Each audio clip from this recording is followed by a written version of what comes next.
Eddie Murphy, It's a beautiful day in the neighborhood. one of the most recognized actors and comedians worldwide, got his start from SNL in the 80s, then going on to play in instant classic movies such as The Nutty Professor and Daddy Daycare. But this video isn't about his success or rise to fame, more what happened after it.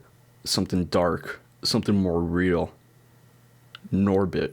Norbit, released in 2007, is a drama directed by Brian Robbins, with Eddie being co-writer and co-producer for the film. Based on true events, Norbit follows the title character, played by Murphy, as he navigates through life with a less than ideal marriage, but eventually gets his happy ending. But that cannot be said with the film's production. In fact, the complete opposite is true when it comes to the movie's production. Norbit is infamous for being one of the worst movie sets in history, even rivaling Fitzcarraldo. Now, you may ask yourself why it was such hell to do something like Norbit, and that's because of one detail that often gets brushed underneath the rug, that is Eddie Murphy's career.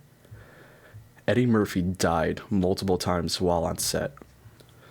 In order to get the effect of Eddie Murphy playing both Norbit and his wife Rasputa, DreamWorks, who was one of the companies funding the production, developed a covert human-grade cloning machine in order to play both characters.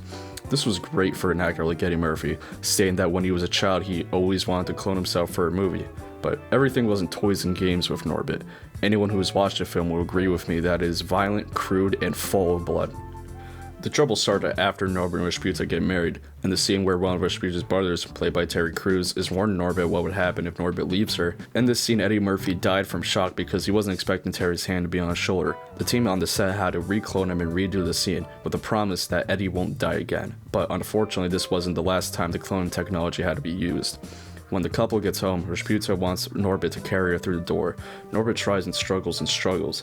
After the scene was filmed, Eddie Murphy reportedly died from shock because he couldn't believe how heavy she was, which meant the team had to reclone Eddie Murphy again. At this point, the set is very upset with Eddie, breaking their promise of not dying on set, but filming continues anyway, and when they get to the scene where both Norbit and Rasputa are in the car after the marriage, Rasputa notices something off with her seat, blames it on Norbit, and when Norbit says he didn't, she goes in to punch him. Eddie Murphy actually died from shock a few seconds after the scene, making the team reclone him for the third time so far.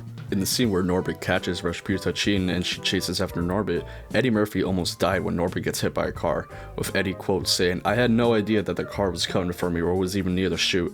I almost died from shock when that happened." And near the end of the film, when Rasputa catches Norbit cheating, Norbit comes home and gets thrown out of a window by Rasputa. The scene allegedly took 23 reshoots to get it just right, with the leading factor of error being Eddie Murphy dying from shock every time he gets thrown out.